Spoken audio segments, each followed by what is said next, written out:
பேருக்கு ஆர்ப்பாட்டமா பேச தெரியாதுங்க, சில பேருக்கு அலங்காரமா பேச தெரியாது, சில பேருக்கு நகைச்சுவை வராது, சைலண்டா தான் பேசுவாங்க. பைபிள் சொல்லுவது போல் காது இருக்கின்றவர்கள் கேட்டுக்கொள்ளுங்கள். அது ஆர்ப்பாட்டமாக பேசுகின்றவர்களை விட உங்கள் வாழ்க்கைக்கு தேவையான செய்திகளை அந்த மெதுவா பேசுற சொல்லிடலாம். என் பையன் சொன்னாங்க, 5 வயசுல கோபமா அடிச்ச அப்பாவை பார்த்து சொன்னான். என் பையன், கோபமா இருக்கும்போது அடிக்காதீங்கப்பா, மெதுவா தான் சொன்னான். ராத்திரி சோறு ஊட்டும் போது கேட்டேன், ஏண்டா தம்பி அப்படி சொன்னேன்னு. நான் செஞ்ச தப்புக்கு அப்பா அடிக்கலாமா, ஆனா கோபமா இருக்கும்போது கூடுதலா அடி விழுந்துருதுமா. புரிஞ்சிருச்சா? ஒரு ஞானம் சாதாரணமாகத்தான் வந்து சேரும், ஆர்ப்பாட்டமாக எல்லாம் வந்து சேராது. நான் ஒரு சங்கதியை உங்களுக்கு சொல்றேன், மிக நுட்பமான சங்கதியை நான் சொல்றேன். அடுத்தவர்கள் சொல்கிறார்கள் என்பதற்காக அல்ல, நமக்கான ஆழமான புத்தியை வைத்துக் கொண்டு வடிகட்டி தான் அந்த கருத்துக்களை நாம் ஏற்றுக்கொண்டாக வேண்டும். எங்க வீட்டுல சொல்லுவாங்க, கேட்கும் போது ரொம்ப ஆர்ப்பாட்டமா தான் இருக்கும் சில வார்த்தைகள், ஆனா ரொம்ப ஆழமா யோசிச்சேன்னா ஒன்னுத்துக்கும் பிரயோஜனம் இல்லைன்றது தெரியும். ரொம்ப ஆழமா யோசிச்சு பாருங்க, சில சொற்களுக்கு பொருளே இருக்காது, சொல்லும் போது அவ்வளவு ஆர்ப்பாட்டமா இருக்கும். அது ஆமா இல்ல, ஆமா இல்ல, ஆமா இல்லன்னு இருக்கும். ஆனால் ரொம்ப ஆழமா யோசிச்சா இல்லன்னு மனசு ஆர்குமெண்ட்ல வந்து நிற்கும். நான் ஒரு விஷயம் சொல்றேங்க, இந்த ஆர்குமெண்ட்ங்கிற சொல்லு இருக்குல்ல, இன்றைய இளைஞர்கள் நிறைய செய்யறாங்கப்பா.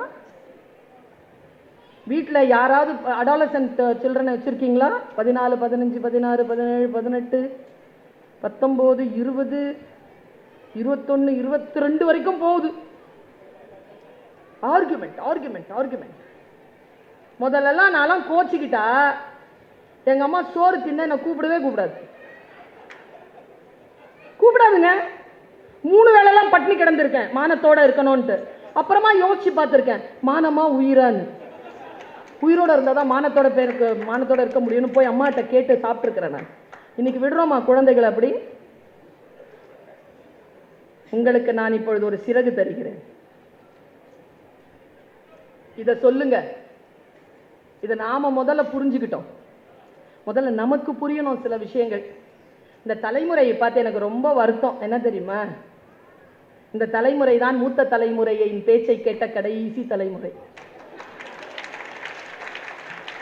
இந்த நண்டு சிண்டு வாண்டு இது பேச்சை கேட்க தொடங்கி இருக்கக்கூடிய முதல் தலைமுறை. முதல்லலாம் கேட்க மாட்டாங்க எங்க அம்மா, அடி விழும், எதையுமே கேட்டுவிட முடியாது. நான் யோசிச்சு பார்க்கிறேன், உங்களுக்கு ஒரு சிறகை நான் இப்பொழுது தருகிறேன். ரொம்ப யோசிச்சு பார்த்தா ஒரு சிங்கம் இருந்துச்சான், அது பஞ்சாயம் பண்ணிட்டு ஒரு இடத்துல உட்கார்ந்துருக்கு. நாம சிங்கமா புலியா கழுதையான்னு தெரிஞ்சுக்கோங்க. உங்களுக்கு நான் தரும் ஒரு சிறகு. கழுதை ஒண்ணு வந்துச்சான் அந்த வழியில.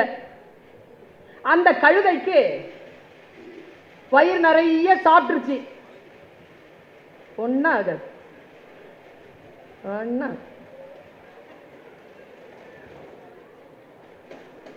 அவ்வளவுதான்.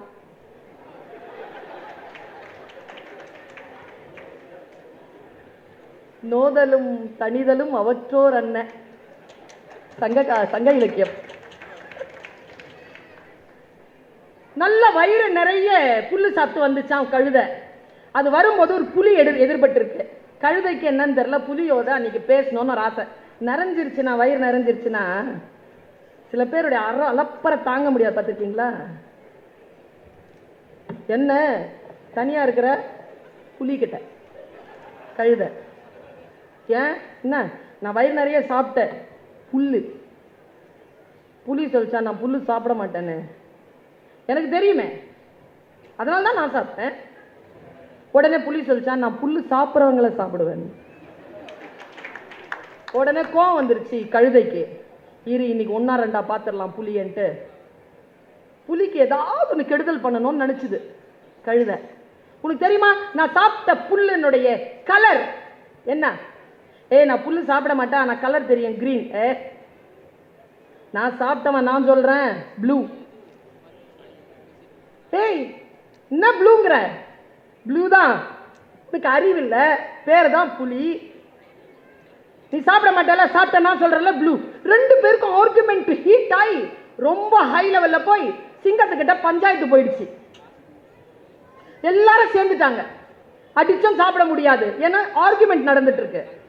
கோர்ட்ல கேஸ் இருக்கும்போது ஆர்குமெண்ட் பண்ண முடியாது தானே, எல்லாரும் பார்த்துட்டு இருக்கும் போது ஒன்றும் செய்ய முடியாது தானே. அப்படித்தான் குற்றங்கள் நடக்கின்றன. நேரா போய் ரெண்டு பேரும் நிக்கிறாங்க. சிங்கம் கெடுச்சான். என்னடா விஷயம்? நேரா கழுத முன்னால வந்துச்சு. சார், நான் புல்லு சாப்பிட்றேன், உங்களுக்கு தெரியும் சார். இந்த புலி புல்லு சாப்பிட்றது இல்லை சார். சாப்பிடாத புலி சொல்லுது சார் புல்லுனுடைய கலர் கிரீன். சாப்பிட்ற நான் சொல்றேன் சார் ப்ளூ. எனக்கு தெரியும் சார் நீங்களும் சாப்பிட்றது இல்லைன்னு. இப்போ சொல்லுங்க சார், நான் கரெக்டா அவன் கரெக்டான்னு? சிங்கம் பார்த்துச்சான். இப்போ நம்ம சிங்கமா புலியா கழுதையான்னு தான் கேள்வியே. நான் இதை போட்டிருக்கிறது தூண்டில்.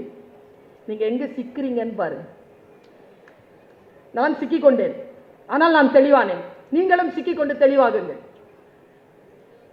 சிங்கம் சொல்லிச்சான், என்னப்பா நடந்துச்சு சார்? காலையில சாப்பிட்டு வந்த உடனே இந்த ஆளோட ஒரே ஆர்குமெண்ட் சார். யார் ஆர்குமெண்ட் பண்ணது? புலிதான் சார். இங்க வா. விஷயம் யாருது? விஷயம் எந்த சார்? இங்க வா. எவ்வளவு நாளா சாப்பிட்ற? பிறந்ததுல இருந்து சாப்பிட்றேன் சார்.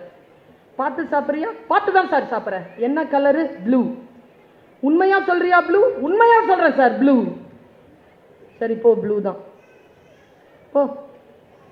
சார், இந்த புலிக்கு ஏதாவது தண்டனை கொடுங்க சார். இரு, இங்க வா. நீ புலி சாப்பிடுவியா? அவன் சாப்பிட்றவன் சொல்றான்ல ப்ளூன்னு. சார், உங்களுக்கு தெரியாதா சார் அது கிரீன்னு? அவன மாதிரியே நீ. இன்னிலிருந்து 5 மாசம் நீ பேசக்கூடாது. இதான் தண்டனை, போ. கழுத துள்ளி குச்சிட்டு வெளில ஓடிடுச்சு. புலி சொல்லிச்சான், உன் தண்டனையை நான் ஏத்துக்கிறேன், ஆனா ஒரே ஒரு டவுட், ஏன் இந்த தண்டனை எனக்கு கொடுத்தன்னு மட்டும் சொல்ல. புலி கேட்டதற்கு சிங்கம் சொன்னது, உனக்கு தண்டனை கொடுத்தது எதற்கு தெரியுமா? நீ அறிவார்ந்த மிருகம். மனிதர்கள் கூட கணக்கு சிரமமான ஒரு சப்ஜெக்ட், அதை சூப்பரா பண்றவங்களுக்கு புலின்னு தான் பேரு. அவன் கணக்குல புலிம்பாங்க. வீரத்தில் அவன் சிங்கம் மாதிரின்னு சொல்ல மாட்டாங்க, அவன் புலி மாதிரியான வீரம் தான் சொல்லுவாங்க. நந்தி கலம்பகத்தில் கூட நந்திவர்மனுடைய வீரம் புலியிடம் சேர்ந்தது என்றுதான் எழுதுவார் ஆசிரியர். புலி வீரம், வீரத்திற்கு நீ பெயர் போனவன், உனக்கு ஏன் தண்டனை தெரியுமா? கழுதையோட ஆர்குமெண்ட் பண்ணல, அதுக்குதான். சொல்லிட்டு சிங்கம் சொல்லிச்சா, இதுதான் இன்னைக்கு நம்ம எல்லாரும் தெரிஞ்சுட்டு போக வேண்டிய விஷயம். நான் தருவது சிறகு, முடிந்தால் பறந்து கொள்ளுங்கள். கழுதைன்னு ஏன் தெரியுமா அதுக்கு பேர் வந்துச்சு? எந்த கழுதையும் எந்த அறிவுரையையும் ஏத்துக்காது. 2வது பாயிண்ட், தான் எது சரின்னு நினைக்கிறோமோ அதை தான் செய்யும். நீ திருத்த வந்தன்னு வச்சுக்கோ, உனக்கே தண்டனை வாங்கி கொடுத்துரும், நம்மளை குற்றவாளி ஆக்கிட்டு போயிடும். அதுக்கு பேர் தான் கழுதை. அதனால் நாம் கழுதையா புலியா சிங்கமா என்று நாம் முடிவு செய்து கொள்ள வேண்டும் என்று நான் ஒரு புத்தகத்தில் படித்தேன். இதோ அந்த பக்கத்திற்கான அந்த பக்கத்தை இப்படி விடுகிறேன், நீங்கள் சிறகாக மாற்றிக்கொள்ளுங்கள். வாழ்க்கை நமக்கு சில விஷயங்களை கற்றுத் தருகிறது. நான் ஒரு விஷயம் சொல்லவா?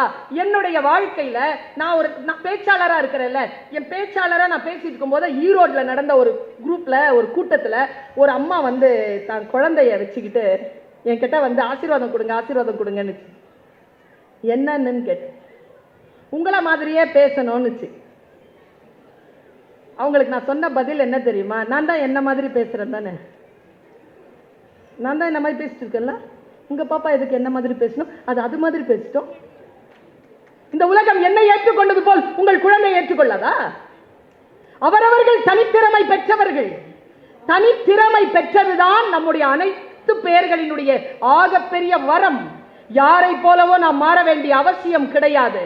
யாரை போலவும் நாம் மாற வேண்டும் என்றால் அதை விட மிகப்பெரிய அவமானம் ஒரு மனிதனுக்கு வேறு கிடையாது. ஏனென்றால் we are all unique. இறைவன் பூமியில் குப்பைகளை எறிவதே கிடையாது. நான் சமீபத்தில் ஒரு செய்தியை வாசித்து அகமகிழ்ந்து போனேன். இந்த நேரத்தில் சொல்லலாம் என்று நினைக்கிறேன். நான் ராமாயணத்தையும் மகாபாரதத்தையும் வாசிப்பவள். அதனுடைய அரசியல் எல்லை கடந்து அதற்குள்ளாக இருக்கக்கூடிய அந்த நஞ்சையும் அமிழ்தையும் கடைந்து குடிக்கின்ற அந்த மேருமலையை போல, அந்த வாசுகி பாம்பை போல கடைந்து கொண்டிருப்பவள் நான். ஒரு செய்தியை இன்னைக்கு நான் உங்களுக்கு கடத்திட்டு போறேன். எத்தனை பேருக்கு அது மனசுல படுதுன்னு தெரியல. நான் என்ன புரிந்து கொண்டேனோ அது அப்படியே கடத்தணும்ன்ற பேராசையில நின்றுகிட்டு இருக்கேன். நான் என்ன நினைத்தேனோ அதை அப்படியே நீங்கள் புரிந்து கொள்ள வேண்டும் என்கின்ற பிரார்த்தனையோடு இது சொல்றேன். ராமாயணத்துல மொத்தம் 4 பேருங்க, அண்ணன் தம்பிங்க. யாருக்காவது பேர் தெரியுமா?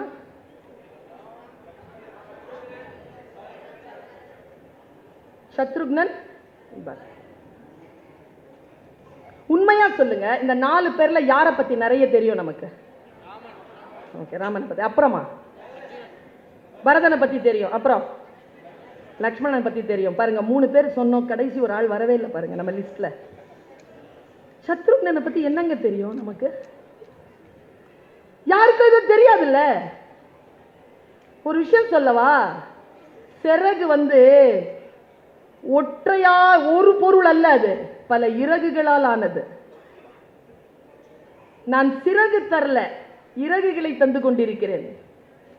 நான் தருகின்ற மற்றொரு இறகு முடிந்தால் உங்களுடைய சிறகிலே சேர்த்துக் கொள்ளுங்கள். இன்னைக்கு இளைஞர்கள் நிறைய பேர் வந்திருக்கிறீர்கள். குழந்தைகளை அழைத்து கொண்டு வந்த பெற்றோருக்கு என்னுடைய நன்றியும் அன்பும் பாராட்டும். ரொம்ப பாராட்டுங்க, ரொம்ப அன்புங்க உங்களுக்கு. பாருங்க, சத்ரு அப்படின்னா என்ன அர்த்தம்னா பகைன்னு அர்த்தம். சத்ருக்னன் அப்படின்னா பகை அழித்தவன் அர்த்தம். பகை அழித்தல். நான் வால்மீகியை படிச்சு பார்க்கிறேன், நான் கம்பனை படித்து பார்க்கிறேன், நான் துளசிதாசரை படித்து பார்க்கிறேன். எங்கேயுமே சத்ருக்னன் போரிட்டதா வரலாறு இல்லை. அவன் போரிடவே இல்லை. குழந்தை பிறந்தவுடன் வசிஷ்டர் அவன் முகத்தை பார்த்து சத்ருக்னன்டா அப்படின்னு பேர் வச்சாங்க. பாருங்களேன், எங்க அப்பா எனக்கு பேர் வச்சார் பர்வீன் சுல்தானா. அப்பா ஏன் பேர் வச்சாருன்னா அப்புறமா கேட்டேன். எங்க அப்பாவுக்கு பர்வீன் சுல்தானாங்கிற பாடகியை ரொம்ப பிடிக்கும். அஸ்ஸாம்ல இருக்கிறாங்க அவங்க, இன்னும் இருக்காங்க, பத்ம விபூஷன், சிறந்த பாடகி. இந்தியாவினுடைய இசை அரசி பேகம் பர்வீன் சுல்தானா. எங்க அப்பா அதை நினைச்சு பேர் வச்சார். நான் பேச ஆரம்பிச்சிட்டேன். ஆனா இறப்பதற்கு 10 மாதம் முன்னால் அப்பா சொன்னார், பர்வீன் சுல்தானான்னு போட்டா பேகம் பர்வீன் சுல்தானா பேரும் வருது, உன் பேரும் வருதுடா யூடியூப்ல. பேர் வச்சார்ல, ஆனா அதனுடைய அர்த்தம் என்ன தெரியுமா? பர்வீன்னா 7 நட்சத்திரங்களின் கூட்டம்.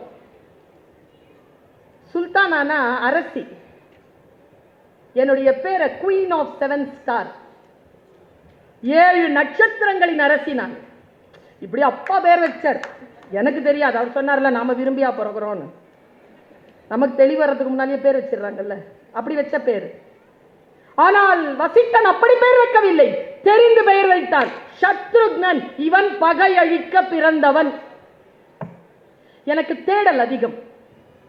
என் குருநாதரிடம் நான் கேட்டேன், சத்ருக்னன் ஏன் பேர் வச்சிருக்கு? ஐயா சொன்ன பதில நான் அப்படியே சொல்றேன், குருநாதர் யாருன்னு சொல்ல மாட்டேன். அவர் சொன்னார்,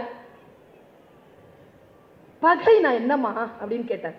இப்ப பாருங்களேன், எனக்கு Kannappan sir, sorry sir, Kannappan sir ஆகாதுன்னு வச்சுக்கோங்களேன். எனக்கு அவர் பகை. ராஜ் சுந்தரம் சாருக்கு அவர் ஃப்ரெண்டு. பாருங்க, பெயக்கண்டும் நஞ்சு உண்டு அமைவர் நயத்தக்க நாகரிகம் வேண்டுபவர் என்ன அர்த்தம் சொல்லுங்க? நஞ்சு கொடுத்தா சாப்பிட்டுறணுமா? அப்பதான் நம்ம நாகரிகமா? நான் வீட்டுக்கு வர, எனக்கு சக்கரை வியாதி கிடையாது சொல்றேன், நான் வந்த உடனே நீங்க லட்டு கொடுக்குறீங்க. ஐயோ பரி மேடம் அங்க நாங்க லட்டு சாப்பிடுங்கன்னு. லட்டு எனக்கு நஞ்சு. ஆனா உங்க வீட்டுக்கு நான் வந்துட்டேன், ஏய எனக்கு சுகர், நான் சாப்பிட மாட்டேன் அப்படின்னு நான் சொல்லக்கூடாது. பெயக்கண்டும் நஞ்சு உண்டு அமைவர் நயத்தக்க நாகரிகம் வேண்டுபவர் என்று அந்த குரலுக்கு அப்படித்தான் நான் பொருள் புரிந்து கொள்கிறேன். பகை அழித்தல். பகை என்றால் எது? நமக்கு பகை இன்னொருவனுக்கு நண்பன் தானே. ஆபிரகாம் லிங்கன் தன்னுடைய குழந்தையின் ஆசிரியருக்கு எழுதிய கடிதத்தில், என் குழந்தைக்கு சொல்லிக் கொடுங்கள் ஆசிரியரே, ஒவ்வொரு பகைவனுக்கும் ஒரு நண்பன் இருக்கிறான் என்று சொல்லிக் கொடுங்கள் என்று எழுதுகிறானே. எல்லோருக்கும் பகை. இப்ப நம் எல்லோரையும் வாழ வைக்கக்கூடிய அதி அற்புதமான சக்தின்னு ஒண்ணு இருக்குங்க. இந்த இந்திய தேசம் ராமன் வடிவில் அந்த சக்தியை பார்க்கிறது. ராமனுக்கு என்னன்னா, எனக்கு தெரிஞ்சுங்க, ராமன் கிட்ட அது இருந்தது, ஜீசஸ் கிட்ட அது இருந்தது, கிருஷ்ணன் கிட்ட அது இருந்தது, முகமது நபி கிட்ட அது இருந்தது. என்ன தெரியுமா? ஒரு தேஜஸ். அவங்கள பார்த்தாலே நீங்க எதுவும் செய்ய மாட்டீங்களா, அப்படியே ஆன்மா வண்டிடுமா அவங்க முன்னால.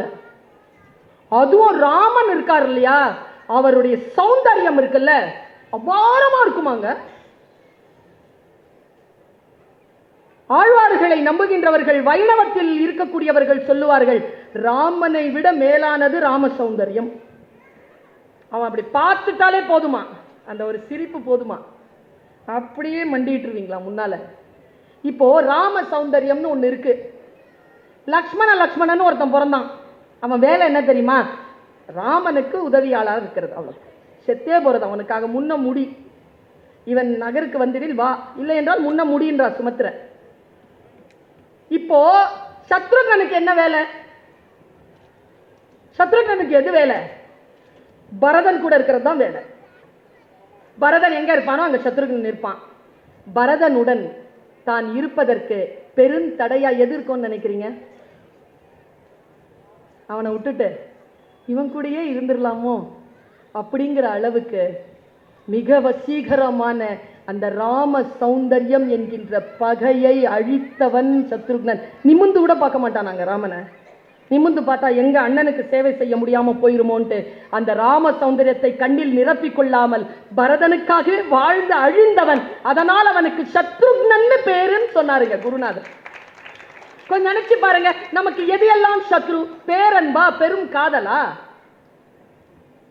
அதெல்லாம் உங்கள் இலக்கை நோக்கி நீங்கள் நகர்வதற்கு தடையாக இருந்தால், அந்த தகையை அழித்தால், அந்த தடையை, அந்த பகையை அழித்தால் நீங்களும் சத்ருக்னன் தான்.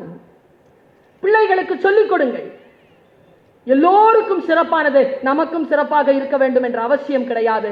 நம் இலக்கை நோக்கி நாம் பயணிப்பதற்கு எது எல்லாம் தடையாக இருக்கிறதோ அதையெல்லாம் ஜெயித்து கொண்டு போகின்ற சத்ருக்னர்கள் தான் இன்றைக்கு தேவையே தவிர மற்ற யாரும் இல்லை என்று இளம் தலைமுறைக்கு நாம் சொல்லிக் கொடுப்பது நான் தந்திருக்கக்கூடிய மற்றொரு இறகு.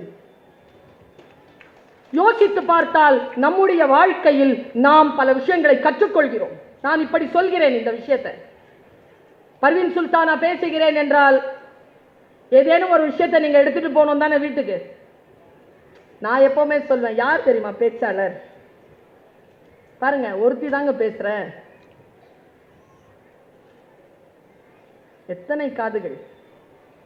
யார் நல்ல பேச்சாளர் தெரியுமா? பேசுறவங்க கிடையாது, பேசி முடித்ததற்கு பிறகும் உங்களிடத்தில் பேசிக்கொண்டே இருப்பவர்கள் தான் பேச்சாளர்.